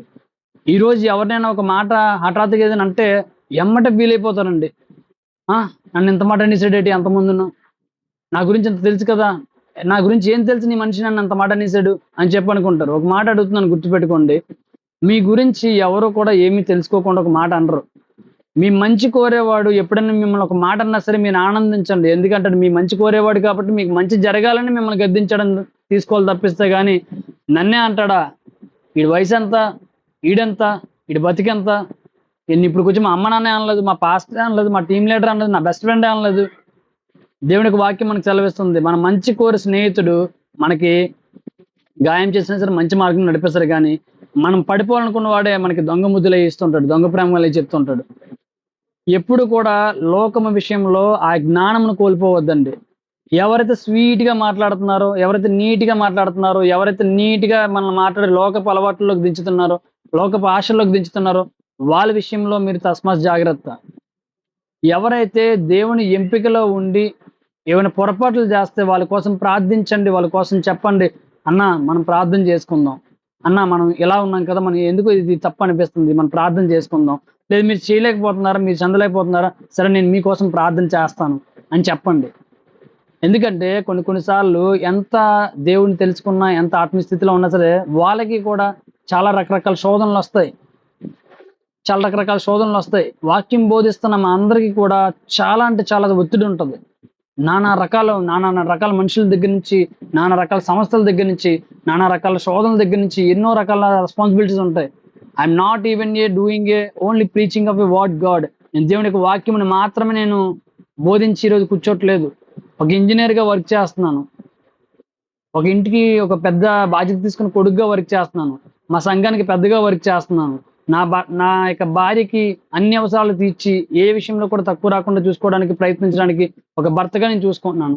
మా అక్కకి ఏ కష్టం ఉన్నా సరే తను ఎప్పుడు కూడా సపోర్ట్ చేసి, ఎంకరేజ్ చేసి దాని బిజినెస్ ని, తన కెరీర్ ని బిల్డప్ చేయడానికి ఎప్పుడు కూడా తనకి బ్యాక్ సపోర్ట్ గా ఉంటూ ఒక బ్రదర్ గా వర్క్ చేస్తున్నాను. నా తల్లిదండ్రులకి ఒక ఉత్తమమైన కొడుకుగా ఉండడానికి, వాళ్ళకి అన్ని వృద్ధాప్యంలో ఉన్నప్పుడు కూడా వాళ్ళకి ఏ ఇబ్బంది రాకుండా చూసుకోవడానికి ఒక కొడుకుగా వర్క్ చేస్తున్నాను. ఇన్ని రెస్పాన్సిబిలిటీస్ అన్ని కూడా పెట్టుకొని ఒక ఆదివారము ముందుకు ప్రిపేర్ అవ్వడానికి, ఒక శనివారాన్ని ఇలాగ అరేంజ్ చేసి మీటింగ్స్ చెప్తున్నామంటే it is not a free time past. ఇదేమి ఖాళీగా కూర్చొని ఏదో చూసుకొని చెయ్యట్లేదు. వీటి మా వెనకాల ఒకే ఒక భారం ఉంది. ఈరోజు నా సమస్యల గుండా నా ఆశను చూసిన దేవుడు, నా హృదయంని చూసిన దేవుడు మీ హృదయంని కూడా చూస్తున్నాడు. హల్లెలూయా. మీ హృదయం చూసిన దేవుడు మీ అంతరంగంలో ఉన్న బాధలని, ప్రతి ఒక్క విషయాన్ని కూడా కనుపరిచి ప్రతి విషయంలో కూడా దేవుడు నడిపించడానికి ఆశపడుతున్నాడు. ఒక సాటర్డే వస్తే, ఒక సండే పాస్టర్కి నిజంగా వారం అంతా కూర్చొని వాక్యం ప్రిపేర్ చేసి ఎంతైతే ఉంటుందో, ఒక సాటర్డే వస్తే ఇన్ని రెస్పాన్సిబిలిటీస్ ఫుల్ఫిల్ చేసుకుంటూ కూడా నాకు కూడా అంతే ఉంటుంది. a lot of times I'm asking to God, నేను చాలాసార్లు దేవుని అడుగుతాను, ప్రభువా నీ దాసుల కంటే అదే సేవ కాబట్టి వాళ్ళ సేవలో అక్కడ చేస్తూ వాళ్ళకి రోజు ఒక 2 గంటలు 3 గంటలు బైబిల్ చదువుకోవడానికి ఈ రకంగా అవుతుంది, నాకు కొన్నిసార్లు పడుకోవడానికే ఒక 4 గంటలు దొరుకుతుందయ్యా, నన్ను ఏ రకంగా వాక్యం బోధించమంటావయ్యా అని చెప్పి నేను చాలాసార్లు అనుకున్నాను. కానీ దేవుడు తన యొక్క సిచ్యువేషన్ తగ్గట్టు, నా యొక్క సిచ్యువేషన్ తగ్గట్టు, తను తగిన ఎడబాటులో ఇచ్చిన సమయం కొలది, దేవుడిచ్చిన జ్ఞానము కొలది, దేవుడిచ్చిన ప్రశస్తమైన కృప కొలది నేను వాక్యముని బోధిస్తున్నాను. హల్లెలూయా. ఎప్పుడైనా సరే మా వాక్యంలో ఏదైనా సరే మీకు డౌట్ గా ఉన్నా, ఏదైనా కొంచెం వేరే తేడాగా ఉన్నా సరే, నో డౌట్ టు సే నేను ఎప్పుడు చెప్తూ ఉంటాను, feel free to talk to me. నా దగ్గర మీరు హ్యాపీగా మాట్లాడండి, స్వతంత్రంగా మాట్లాడండి. అన్న పలానా వాక్యం చెప్పారు, ఇది నాకు అర్థం కాలేదు, దీన్ని ఏ ఉద్దేశించి చెప్పారన్నా అని అడిగితే నేను డెఫినెట్ గా మీటింగ్ అయిపోయిన తర్వాత లేదా నెక్స్ట్ మళ్ళీ శనివారం వచ్చేంత వరకు కూడా ఈ 6 days లో ఏదో ఒక డే మీతో నేను కలిసి మీకు అర్థం కాని వాక్యాన్ని మీకు అర్థమయ్యేటట్టుగా చెప్పడానికి నేను అవైలబుల్ గా ఉంటాను చెప్తున్నాను. దేవుడు ఈ మంట నాలో పెట్టాడు. నన్ను చాలా మంది అంటూ ఉంటారు, నాతో పాటు ఇందాక మన మీటింగ్ లో వచ్చారు కదా రాజేష్ బ్రదర్, తను నా కొలీగ్ అనమాట. తను చెప్తూ ఉంటాడు అనమాట, మీరు ఇలా చేస్తారు కదా అంటే, మరి మీరు కూడా చేయొచ్చు కదా అని సంథింగ్, లేదని ఇంకో ఎవరిని అడుగుతుంటే వాళ్ళందరూ నాతో చెప్పిన మాట ఒకటి అంటాడు, బ్రదర్ మీరు తప్పుగా అనుకోవద్దు, దేవుడు ఏదో విషయంలో మిమ్మల్ని గట్టిగా పట్టుకున్నాడు బ్రదర్, ఆ పట్టుకున్న ఆ యొక్క పట్టు మీలో ఆ మంటను రగిలింపు చేస్తుంది, ఆ రగిలింపు చేసిన మంటని మీరు వ్యాపింపు చేస్తున్నారు, దేవుడు మిమ్మల్ని వాడుకుంటున్నాడు బ్రదర్, మిమ్మల్ని బహుబలంగా వాడుకోవడానికి ఇంకా ప్రయత్నిస్తున్నాడు, అందుకని చెప్పి మీరు ఇలా ఉన్నారు, మేము ఇలా ఉన్నామని చెప్పి ఆయన చాలా యథార్థంగా ఒప్పుకున్నాడు అనమాట. దేవుడు ఆ మంట ఎందుకు పుట్టించాడు అంటే, నాకు చిన్నప్పటి నుంచి మా తల్లిదండ్రులు అయి ఉండొచ్చు, సొసైటీ అయి ఉండొచ్చు, నా వ్యక్తిగతంగా అయి ఉండొచ్చు, నాకు నేర్పించింది ఏంటంటే నా సంతోషాన్ని నలుగురితో పంచుకోవడం నాకు దేవుడు నేర్పించాడు. హల్లెలూయా. నాకు నాకు తెలిసిన ప్రేమని నలుగురితో పంచుకోవడం నేర్పించాడు. నాకు తెలిసిన సహాయాన్ని, నాకు తెలిసిన అవకాశాన్ని 10 మందితో పంచుకోవడం నేర్పించాడు. ఎందుకు అంటే ఈ రోజు ఇన్ఫ్లమేషన్‌లో జాబ్స్ లేక ఎన్ని కుటుంబాలు కొట్టుమిట్టాడుతున్నాయో, ఎంతమంది యవ్వనస్తులు అవమానంతో నలిగిపోతున్నారో మనం చూస్తూనే ఉన్నాం. ఎన్నో రకాలుగా బాధపడుతున్నారు. ఎన్నో రకాలుగా సూసైడ్‌లు చేసుకుంటున్నారు. ఎన్నో రకాలుగా ఫెయిల్యూర్స్ అయిపోయామని చెప్పి చాలా చాలా డిప్రెషన్‌లోకి వెళ్ళిపోతున్నారు. ఎన్నో రకాలుగా బాధపడి చాలా చాలా డిసప్పాయింట్ అవుతున్నారు. కానీ ఈరోజు ఒక మాట చెప్తున్నాను, గుర్తుపెట్టుకోండి. ఎన్ని రకాలుగా బాధపడినా సరే నీకు రావాలి, నీకు చెందాలి, నువ్వు ఈ సొసైటీలో గెలవాలి అనుకుంటే గెలుపుకి ఆధారంగా నిలిచిన నా యేసయ్య దగ్గర మీ యొక్క మోకాలను మీరు వంచి మీ తలని మీరు దించండి. మీరు ఆయన దగ్గర తలదించుకొని ఆయన చెప్పిన ప్రతిదీ కూడా మీరు పాటించండి. ఈ లోకంలో తలెత్తుకొని తిరిగేలా నా దేవుడు చేస్తాడు. హల్లెలూయా. హల్లెలూయా. చేస్తాడు అని చెప్పడానికి, కాన్ఫిడెంట్ గా చెప్పడానికి నేను ఒకటే మాట చెప్తున్నాను. I'm the best example. I'm clearly seen the willing of God in my life. I just want to show that life. I just want to show that way. I just want to show that truth. I just want to share that truth in your lives. మీ జీవితంలో ఆ సత్యముని, మార్గముని, జీవముని మీ అందరి జీవితంలో కూడా ప్రవేశపెట్టడానికి మాత్రమే మేము ఈ meetings పెడుతున్నామండి. ఈ మీటింగ్స్ యొక్క ముఖ్య ఉద్దేశం అది. అంతేగాని ఖాళీ కూర్చొని రావట్లేదు. సో దయచేసి అర్థం చేసుకొని మేము చేస్తున్న పరిచయాన్ని కూడా మీరు ఎంకరేజ్ చేస్తారని, మీరు పొందుకుంటున్న ఈ యొక్క ఆత్మీయ ఫలాలని మీ వారందరితో కూడా పంచుకుంటారని, యాజ్ మచ్ యాజ్ పాసిబుల్ అందరికీ కూడా ఈ యొక్క శాంతి సమాధానాన్ని, దేవుని యొక్క వాక్యాన్ని అందరికీ అందిస్తారని మనస్ఫూర్తిగా కోరుకుంటున్నాను. అండ్ మరి కొంతమంది పాపం నిజంగా ఉద్యోగాల్లోనో, ట్రావెలింగ్స్లోనో, నెట్వర్క్ లేని ఏరియాస్లో ఉండిపోవడం వల్ల రాలేకపోతుందని చెప్పి బాధపడ్డారు. వాళ్ళందరి గురించి కూడా మరి దేవుడు అద్భుతమైన కృపతో, నాకు పాత మొబైల్లో నాకు స్టోరేజ్ ఉండేది కదా, కొన్ని ప్రాబ్లమ్స్ ఉండేవి. మరి అద్భుతమైన కృపతో దేవుడు ఇచ్చిన కొత్త మొబైల్తోనే నేను మళ్ళీ ఆ యొక్క యూట్యూబ్ మినిస్ట్రీ స్టార్ట్ చేస్తున్నాను. సో ప్రార్థన చేయండి. మీ ప్రార్థన చాలా చాలా చాలా చాలా అవసరం నాకు. నేను ప్రార్థన చేస్తుంది నా గురించి అయితే మాత్రం నాకు సరిపోతుంది, కానీ నేను ప్రార్థన చేస్తుంది అందరి గురించి కాబట్టి, నా మార్పు అందరిలో కూడా, ఈ యొక్క మార్పు అందరిలో కూడా రావాలని ప్రయత్నిస్తాం కాబట్టి ప్రార్థన అవసరం చాలా చాలా ఉన్నది. ఆ ప్రార్థన అవసరం ద్వారా అందరినీ కూడా వినిపించుకుంటున్నాను. ఒకటే మాట చెప్తున్నానండి, మన మెసేజెస్, మనం పెడుతున్న మీటింగ్స్, వీటన్నిటిని కూడా as much as possible reach అవ్వడానికి మీరు ట్రై చేయండి. Please participate along with your families, along with your friends, along with your church members, along with your well wishers. మేము పెడుతున్న లింక్స్ని అన్ని కూడా సర్క్యులేట్ చేయండి. ఈ యొక్క మెసేజ్ అన్నింటిని కూడా సర్క్యులేట్ చేయండి. మీకు నిజంగా మీ మనస్ఫూర్తిగా మీరు ప్రార్థించుకొని ఈ మెసేజ్లో మీకు అర్థం ఉన్నది, దేవుని మీతో మాట్లాడుతున్నారు అనిపిస్తేనే మీరు చేయండి. You don't want to make me popular. నన్నేం మీరు పాపులర్ చేయాల్సిన అవసరం లేదు. నేను పాపులారిటీ కోసం అయితే మాత్రం రాలేదు. ఎందుకంటే నీ పాపులారిటీ కన్నా ఎక్కువ పాపులారిటీ నేను ముందే చూశాను. నేను పుట్టడమే ఒక గిఫ్టెడ్ చైల్డ్గా పుట్టాను మా ఇంట్లో, మా ఏరియాలో, మా కాలనీలో కూడా. ఆ పాపులారిటీని, ఆ ఫేమ్ని, ఆ నేమ్ని అన్ని చూసే వచ్చాను. So I doesn't mean that నాకు అది అవసరం లేదు. ఇక డబ్బు అంటావా, నేను డబ్బు కోసం కూడా నేను పరిచయం చేయట్లేదు. కానీ అప్పుడప్పుడు ఎందుకు ఆఫరింగ్స్ రేస్ చేస్తున్నానంటే, మన యొక్క కుటుంబాల్లోనే, మన యొక్క సంస్థల్లోనే, మన యొక్క ఫెలోషిప్లో ఉన్నవారు కొంతమంది ఇబ్బందులు పడుతున్నారని తెలుసుకొని వాళ్ళకి సహాయం చేయడానికి మాత్రమే ఆఫరింగ్ ఫండింగ్ రేస్ చేస్తున్నాను. So that offering funding only belongs to our church members only. Online ఫెలోషిప్లో ఎవరైతే ఉన్నారో వాళ్ళకి మాత్రమే ఖర్చు పెడుతున్నాను. ఒకవేళ ఆన్లైన్ ఫెలోషిప్లో నేను ఎవరిని బయటికి వాళ్ళ ఇంటికి పిలిపించి నాకు ప్రార్థన చేయించుకొని ఆఫరింగ్ ఇచ్చినా సరే నేను తిరిగి తీసుకొచ్చి దాని పరిచర్యకే వాడతాను.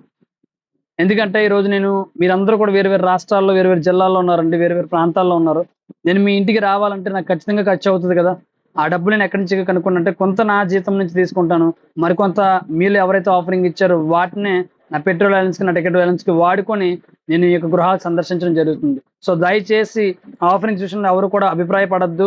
ఎందుకంటే ఒక యవనస్తుడు దాన్ని తప్పుగా అర్థం చేసుకొని మీటింగ్స్ రావడం ఆపేశాడు. తనకి ఎవరో రాంగ్గా రీసర్క్యులేట్ చేశారన్నమాట. వీళ్ళు డబ్బులు అడుగుతున్నారు ఏంటి, అయితే డబ్బుల కోసమే చేస్తున్నారని చెప్పి తనకి ఎవరో ఆ రకంగా చెప్పడంతో ఆ యవనస్తుడు దూరం అయ్యాడు. దాని అందరూ నేను చాలా చాలా చింతించాను అనమాట. ఎందుకంటే ఒక ఆత్మని, ఆ యవనస్తుని ఎలాంటి సమయంలో నేను పట్టుకున్నా నాకు గుర్తుంది, ఎలా మాట్లాడించానో గుర్తుంది, ఎలా నడిపించానో గుర్తుంది. కానీ ఎవరో ఒక డబ్బు విషయం మధ్యలోకి వచ్చేసరికి, ఆ మాట్లాడేసరికి వెనక్కి వెళ్ళిపోయాడు అనమాట. మన విశ్వాసం ఎప్పుడు కూడా అవతల వాళ్ళు చెప్పే మాటల మీద కాదు, కానీ దేవుని యొక్క వాక్యం మీద మనం కట్టుకోవాలని నేను ఆశపడుతున్నాను. హల్లెలూయా. సో సమయం అవుతుంది కాబట్టి ఈరోజు ఆ స్పెషల్ అనౌన్స్మెంట్ ఆల్సో నేను అనౌన్స్ చేయబోతున్నాను. అనౌన్స్ చేసి నేను ప్రార్థనలో నేను ఏకీభవిస్తాను. ఈరోజు స్పెషల్ అనౌన్స్మెంట్ ఏంటంటే మన మధ్యన ఉన్న కిషోర్ బ్రదర్ షారన్ గిబ్సన్ అనే బ్రదరు నాకు ఈయన కర్నూలు కడప ఏరియా నుంచి నాకు పరిచయం. కర్నూలు నుంచి నాకు పరిచయం మన ఇన్స్టాగ్రామ్ ద్వారా నాకు పరిచయం, మన ఇన్స్టాగ్రామ్ పోస్టుల ద్వారా. మీ అందరిలో కొంతమంది అలాగే నాకు పరిచయం అయ్యారు, మోస్ట్లీ మెంబర్స్. ఆ యొక్క బ్రదర్ యొక్క ఈరోజు బ్లెస్డ్ బర్త్డే. దేవుడు ఎంతగానో ఆశీర్వదించి మనకు నూతనమైన సంవత్సరాన్ని తనకి దయచేశారు. అందరూ కూడా తనకి బర్త్డే విషెస్ చెప్తారని మీ మైక్స్ ఆన్ చేసుకొని బర్త్డే సాంగ్ పాడతారని ఆశపడుతున్నాను. Happy birthday to you, happy birthday to you, happy birthday dear Sharon, happy birthday to you, may God bless you, may God bless you, happy birthday dear Sharon, happy birthday to you, many more happiness of the day తమ్ముడు. We are really blessed by your love and by your services towards our ministry, online ministry. ప్రతిరోజు కూడా మీరు morning నుంచి చదువుతున్నారు కదండి, దేవుని వాక్యం మన దగ్గర వచ్చింది. ఆ వాక్యము మన బ్రదర్ నైట్ ఎంత లేట్ అయినా సరే, నైట్ 2 అయినా 3 అయినా 4 అయినా 5 అయినా 9 అయినా సరే ఆ వాక్యము పెట్టే తను పడుకుంటాడు. తనకి ఎంత ఒత్తిడి ఉన్నా, ఎంత వర్క్ ఉన్నా, ఆ ఇంట్లో సిచ్యువేషన్ బాగోకపోయినా, తన ఒంట్లో బాగోకపోయినా సరే అంత డెడికేటెడ్గా పెడతారు. అది ఎలా స్టార్ట్ అయిందో కూడా ఒక చిన్న మాట చెప్పాలని ఆశపడుతున్నాను. ఎందుకంటే this is the time to appreciate his services. తను గోటి చర్చ్ మీ అందరికి తెలిసే ఉంటుంది, బైబిల్ మిషన్ చర్చ్. తన చర్చ్ మెంబర్లో ఉంటారు. అక్కడి నుంచి ఆయన అక్కడ చర్చ్కి వెళ్ళడం జరుగుతుంది. ఆ గోటి చర్చ్ వాళ్ళకి సంబంధించిన ఏవేవో పాంప్లెట్స్ ఇలాగా చేస్తుంటాడు తమ్ముడు, పోస్టులు చేస్తుంటారు. సో నాతో వ్యక్తిగతంగా ఆత్మీయంగా పరిచయం ఏర్పడింది. ఆత్మీయంగా మేము నడుచుకుంటున్నాం, వాక్యాలు షేర్ చేసుకున్నాం, టెస్టిమోనీ షేర్ చేసుకుంటున్నాం. మీటింగ్స్కి వస్తున్నారు, చాలా మందిని పిలుస్తున్నాడు, తమ్ముడే ఇన్వైట్ చేస్తున్నాడు, వాళ్ళ ఇంట్లో వాళ్ళతో పాటు వాక్యం వింటున్నాడు, అన్ని బలపడుతున్నాడు. మరింతగా బలపడాలని ఆశపడుతున్నా. ఇలా అనుకుంటున్నప్పుడు అనుకోకుండా ఎప్పుడో కానీ ఒకసారి నేను వాక్యం చెప్పాను. ఎప్పుడు కూడా దేవుడు అంటే నాకు ప్రాణము, దేవుడు అంటే నాకు ఇష్టము, I love you Jesus, I love you Jesus అని స్టేటస్లు పెట్టుకోవడం కాదు. దేవుని కోసం ఎప్పుడైనా ఏమైనా పని చేసావా, నీ పని కేవలం నోటి మాటల్లో కాకుండా క్రియలో ఉన్నప్పుడు దేవుడు ఆనందిస్తాడు అనే ఒక వాక్యంని ఒక మెసేజ్లో మన సర్మన్లో చెప్పుకున్నాం. ఆ మాటని తను కూడా చూసి అర్థం చేసుకొని దాని రిలేటెడ్గా మేము డిస్కషన్ చేస్తుండగా ఆ బ్రదర్ ఆ పోస్టులు చేయడం చూసి బాగా చేస్తున్నారని చెప్పి, మీ చర్చికి చేస్తున్నారు కదా, కొంచెం మాకు కూడా ఏమైనా చేసి పెడతారని సరదాగా అడిగాను, అంతే. చేస్తారేంటని సరదాగా అన్నాను. ఎందుకంటే ఆ ఉద్దేశం ఆయనకి కూడా అప్పుడు ఉన్నది నాకు తెలియదు. నేను అడిగింది, ఈ వాక్యం గురించి డిస్కస్ చేసింది ఆయన 2 మైండ్లో పెట్టుకొని ఆ నెక్స్ట్ డే మార్నింగ్ నుంచి ఆ రోజు నైట్ నుంచి నాకు తయారు చేసి పంపించడం నేర్పించారు. నేను ఒకటి హ్యాపీగా నమ్ముతానండి, సేవ చెయ్యాలి అని మనం పూనుకుంటే సేవను నడిపించుకోవడానికి దేవుడే తన దూతలని, తన బిడ్డలని ఏర్పరచుకుంటాడు. హల్లెలూయా. హల్లెలూయా. సేవ చేయడానికి ఏం అవసరమో, ఎంత అవసరమో, ఎప్పుడు అవసరమో, ఎలా అవసరమో అన్నిటిని కూడా దేవుడే సమకూరుస్తాడు. మనం నడవాలి, దేవుళ్ళలో మనం ఎదగాలి అని మనం ఆశపడితే చాలు, దాన్ని నడిపించడానికి ఒక మంచి సహోదరుల్ని, ఆత్మీయుల్ని, ప్రార్థనా పరుల్ని అందరినీ కూడా దేవుడే కోడేసి కూర్చోబెడతాడు అన్నమాట. సో అందుకే చెప్తున్నాను, ఎవ్వరూ కూడా ప్రార్థించడం ఆలక్ష్యం చేయొద్దు, సహవాసాన్ని ఆలక్ష్యం చేయొద్దు, వాక్యం చదవడం ఆలక్ష్యం చేయొద్దు, విశ్వాసాన్ని మరింతగా మాత్రం ఎవరు కూడా ఆలస్యం చేయొద్దు.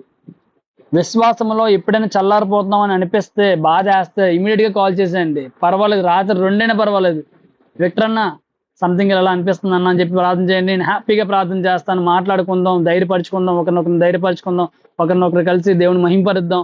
దేవుళ్ళో మరింతగా ఎదిగి కొత్త కోతని కోయడానికి, కొత్త పనివారుగా దేవుడి చేతుల మీదుగా దీవించబడదామని ఆశపడుతున్నాను.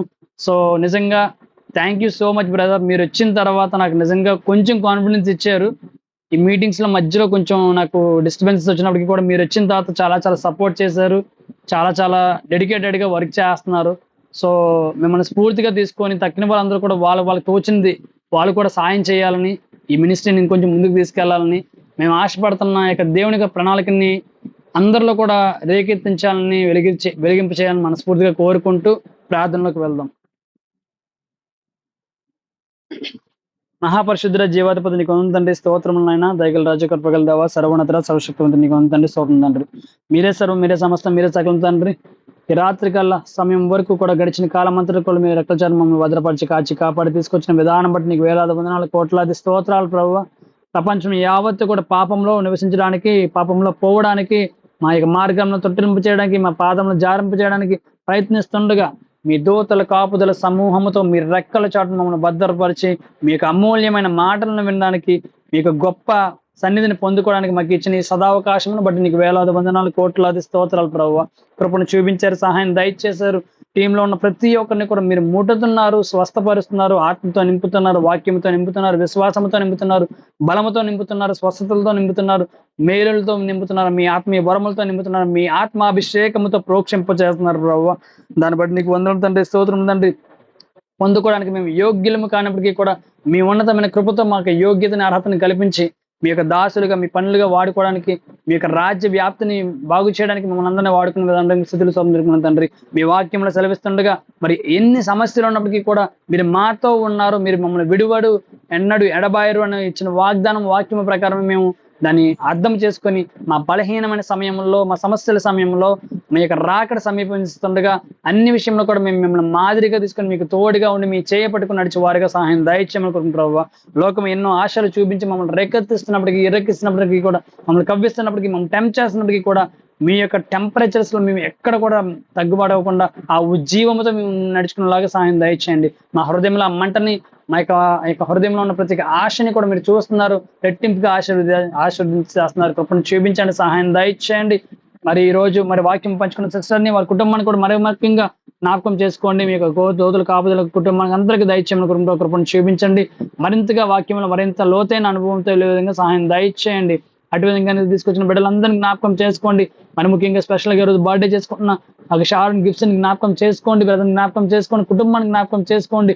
కుటుంబంలో ఎన్నో అలజడులు, ఎన్నో ఇబ్బందులతో ఎదుర్కొంటున్నప్పటికీ కూడా కేవలం నీ ప్రేమ, నీ కనికరము, నీ విశ్వాసముని ఆధారం చేసుకుని నడుస్తున్న ఆ బిడ్డని మీ చేతులుగా చెప్తున్నాను ప్రభు. కృపను చూపించండి.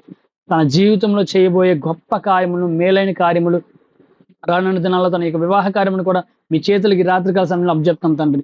మీ ఎడబాటులో, మీ ప్రేరేపణలో ఉన్న ఆ యొక్క బిడ్డని తనకి జతపరిచి ఆ యొక్క కుటుంబాన్ని దీవించి ఆశీర్వదించమని కోరుకుంటారు. తన ఉద్యోగంని మీరు దీవించి ఆశీర్వదించమని కోరుకుంటుంది తండ్రి. తను చేస్తున్న పరిచర్య ప్రయత్నాలను మీరు దీవించి ఆశీర్వదించమని కోరుకుంటుంది తండ్రి. తన తమ్ముడు ఉద్యోగ ప్రయత్నాలని, చదువుల్ని ఆశీర్వదించమని కోరుకుంటుంది తండ్రి. తన తల్లిని, తండ్రిని కూడా మరి మీరే ముట్టి స్వస్థపరిచి వాళ్ళ హృదయాలను ఏకపరిచి బలపరిచి స్థిరపరచమని కోరుకుంటారు. తన తల్లికి, తన తండ్రికి సంపూర్ణమైన ఆరోగ్యం దయచేయమని కోరుకుంటుంది తండ్రి.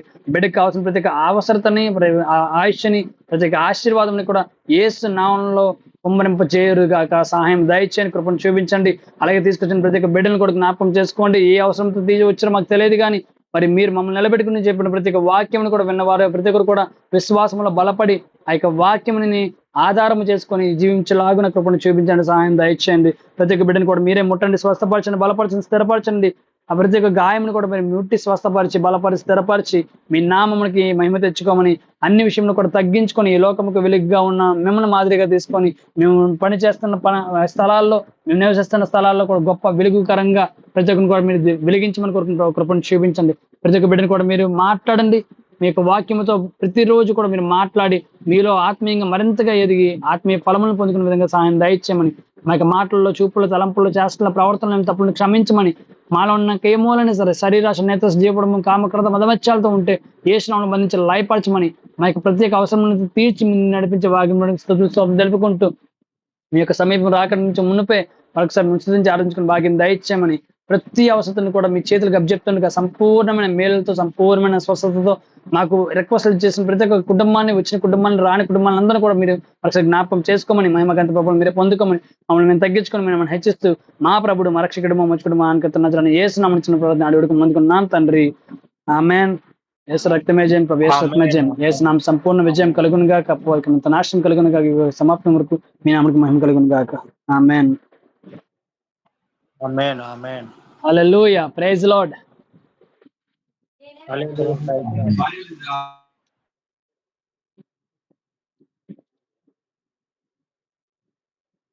Okay, thank you so much. Really, thank you so much for your wonderful patience.